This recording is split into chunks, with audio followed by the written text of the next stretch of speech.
progressive fears more than a black American who wants a better life and a smaller government.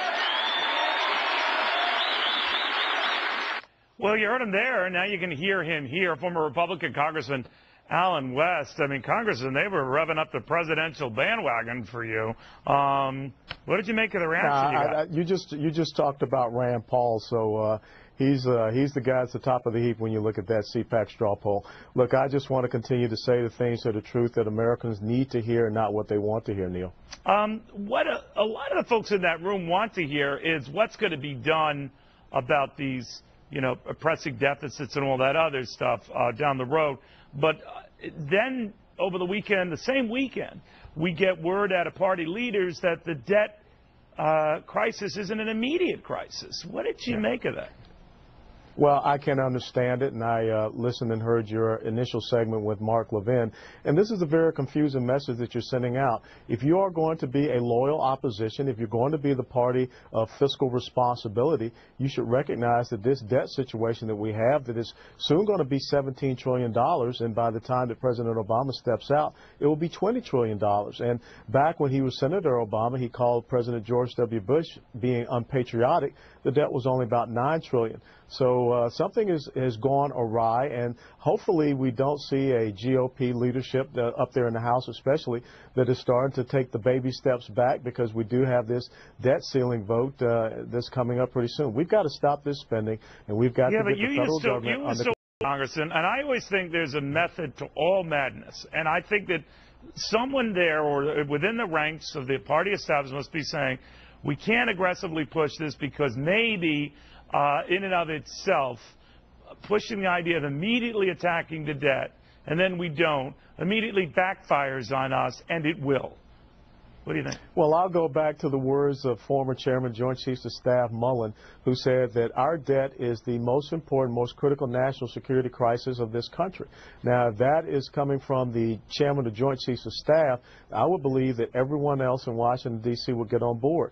You would not think that something such as that financial matter would have something to do with our national security, but it does. You look at what is going on with us with these missile interceptors that we're moving up into Alaska. It is costing us now 2 to 3 times what it should have cost. And guess what? We'll have to borrow money from China, who supports North Korea, in order for us to have a missile defense shield against North Korea. And once again, that's insanity.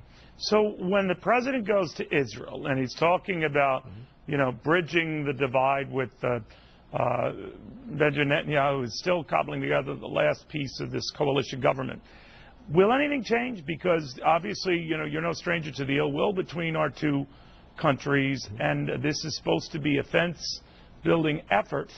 Will it succeed? Well, I'm all about end results and not about words and not about trips. It's amazing to me that this is the president's first trip. He went to Turkey and gave a speech.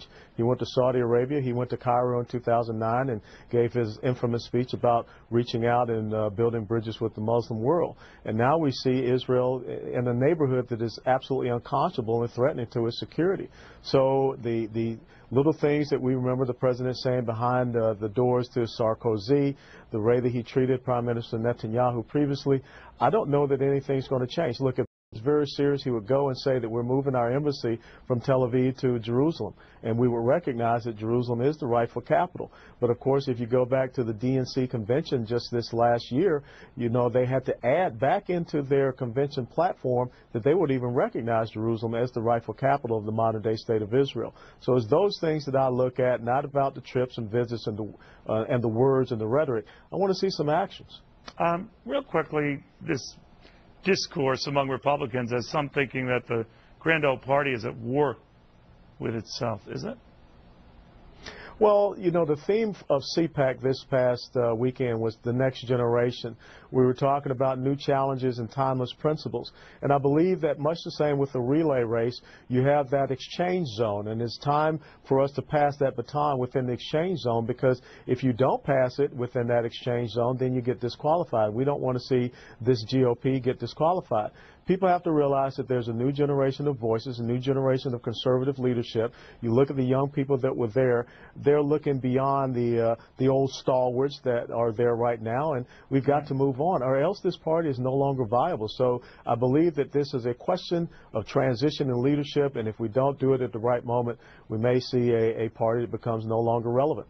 Real quickly, those who are urging you to run for president at CPAC, and I talked to a lot of them, are you saying you're not? Look, you know, the most important thing, Neil, is that I'm always in a position that I'll serve my country however they wish me to. If they want a really good dog catcher, I'll be willing to do that. So we don't know